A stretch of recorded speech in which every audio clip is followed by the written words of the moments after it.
श्री स्वामी समर्थ.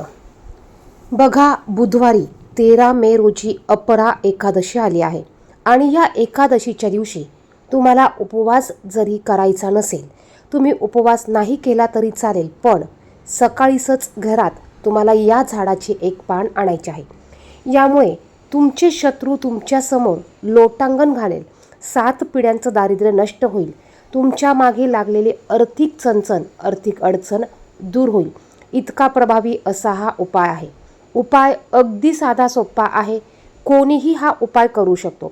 जो आर्थिक अडचणीत असेल, ज्याला खूप समस्या आहे, कठीणातील कठीण इच्छा पूर्ण होत नाही, काही करून अडचणी दूर होत नाही, पितृदोष असेल, त्या सर्वांनी हा उपाय करायचा आहे. बघा, 13 मे 2026 वार बुधवार या दिवशी एकादशी आल्यामुळे या एकादशीला अधिक महत्त्व प्राप्त झाले आहे.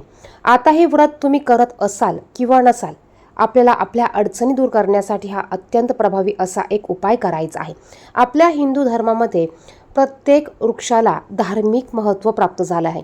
प्रत्येक वृक्षाचं वेगळं वेगळं असं हे धार्मिक महत्त्व आहे.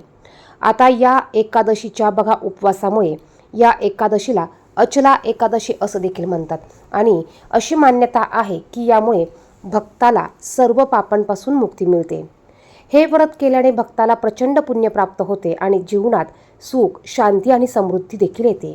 त्याचप्रमाणे ह्या एकादशीच्या दिवशी आपले दोष दूर करण्यासाठी देखील तुम्ही काही महत्त्वाचे उपाय करू शकतात आणि आपण आपल्या अडचणी दूर करण्यासाठी हा अगदी छोटासा अत्यंत महत्त्वाचा उपाय करणार आहोत.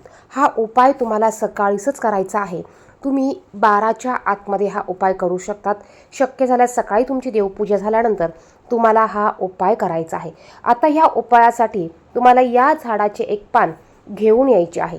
बघा, एकादशी व्रत हे श्रीहरी भगवान विष्णू यांना समर्पित आहे. या दिवशी श्रीहरी भगवान विष्णू आणि माता लक्ष्मी यांची आपल्याला पूजा करायची आहेच. भगवान श्रीहरी विष्णू यांची पंचोपचारे पूजा करून त्यांच्या स्तोत्राचं, मंत्राचं आपल्याला पठण करायचं आहे.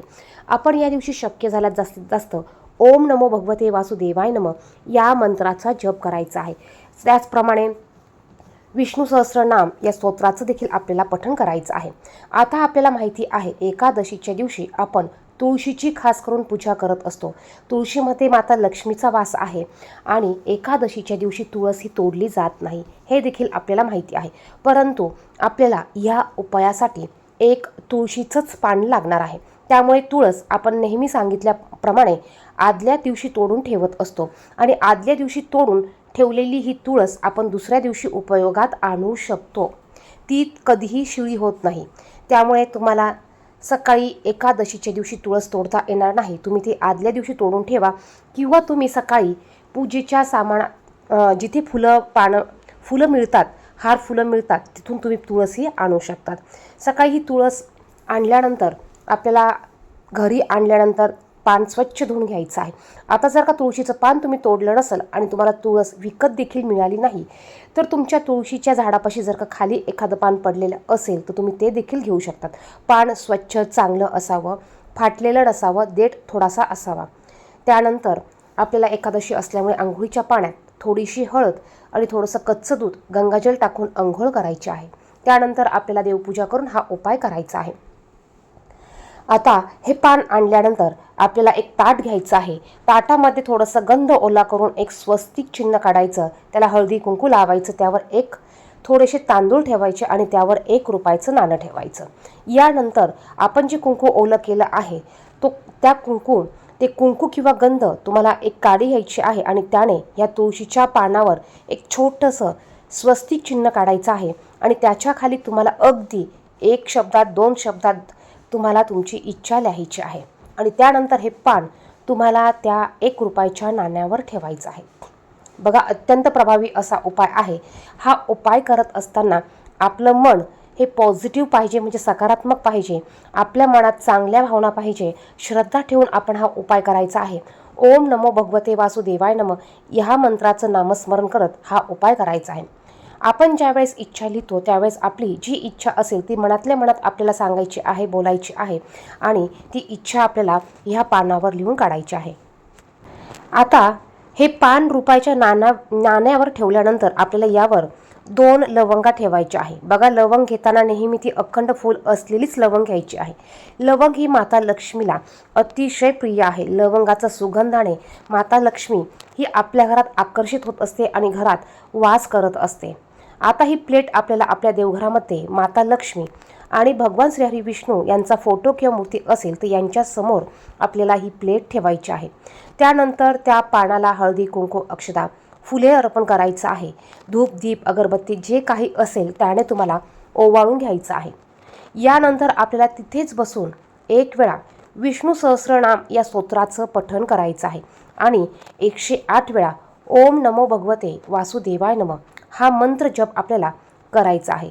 आणि यानंतर हे आपल्याला दोन्ही हात जोडून तुम्हाला श्रीहरी भगवान विष्णू आणि माता लक्ष्मी यांना प्रार्थना करायची आहे. जी काही तुमची इच्छा असेल ती इच्छा तुम्हाला सांगायची आहे आणि ती इच्छा तुमची पूर्ण होऊ दे अशी प्रार्थना तुम्हाला करायची आहे. यानंतर संपूर्ण दिवसभर तुम्हाला हे पान तिथेच ठेवायचं आहे आणि या दिवशी तुम्हाला देवघरामध्ये शक्य झाल्यास अखंड दिवा चालू ठेवायचा आहे. आता हा उपाय करत असताना देखील आपल्याला देवघरामध्ये दिवा चालू ठेवायचा आहे. मग तुम्ही शुद्ध गाईच्या तुपाचा दिवा लावला तरी चालेल, तेलाचा दिवा तुम्ही लावला तरी चालेल. संपूर्ण दिवसभर हा दिवा चालू राहील याची तुम्हाला काळजी घ्यायची आहे. आता यानंतर बघा, संपूर्ण दिवसभर पान तसंच ठेवायचं, रात्रभर हे पान तसंच ठेवायचं. दुसऱ्या दिवशी सकाळी उठल्यावर अंघोळ झाल्यानंतर तुम्हाला एक लाल रंगाचा कपडा घ्यायचा आहे. छोटासा लाल रंगाचा कपडा घ्या. त्यामध्ये तुम्हाला हे 1 रुपयाचं नाणं तुम्हाला त्यानंतर त्यावर हे तुळशीचं पान आणि त्याबरोबर 2 ज्या लवंगा आपण घेतल्या आहे ह्या लवंगा, ह्या 3 वस्तू तुम्हाला या लाल कलरच्या कपड्यात बांधून एक छोटीशी पोटली तुम्हाला तयार करायची आहे. यानंतर तुम्हाला तुळशीची पूजा करायची आहे. तुळशीची पूजा करण्यासाठी जल अर्पण करा, हळदी, कुंकू, अक्षता, फूल तुळशी मातेला अर्पण करा, धूप, दीप दाखवा आणि त्यानंतर ही पोटली तुम्हाला तुमची इच्छा व्यक्त करत तुम्हाला तुळशीच्या जाड फांटीला बांधून ठेवायची आहे. आता संपूर्ण अधिक महिन्यामध्ये आपल्याला रोज तुळशीची पूजा करायची आहे आणि तुमची जी काही इच्छा असेल ती इच्छा तुम्हाला रोज माता तुळशीला सांगायची आहे. तुळशी मातेमध्ये माता लक्ष्मीचा वास आहे आणि तुळस ही भगवान श्रीहरी विष्णू यांना देखील अतिशय प्रिय आहे. ज्या वेळेस तुमची इच्छा पूर्ण होईल त्यावेळेस तुम्हाला ही पोटली काढून घ्यायची आहे आणि वाहत्या पाण्यात तुम्हाला प्रवाहित करायचे. अत्यंत साधा, सोपा आणि अत्यंत प्रभावी असा हा उपाय आहे. आपण उद्याच्या दिवशी बुधवारी एकादशीला हा उपाय नक्की करावा. बघा, आपल्या छोट्या छोट्या अडचणी, छोट्या छोट्या गोष्टी, छोट्या छोट्या प्रश्न हे सोडवण्यासाठी आपल्याला अशा काही आध्यात्मिक गोष्टी आहे त्याची जोड घ्यावी लागते आणि ह्या गोष्टी, हे उपाय करताना आपली भावना सात्विक असावी. पूर्ण विश्वास ठेवून जर का आपण एखादा उपाय केला तर नक्कीच त्याचं फळ आपल्याला अधिकाधिक मिळालेलं दिसतं आणि आपली इच्छापूर्ती देखील लवकर होते. धन्यवाद. श्री स्वामी समर्थ.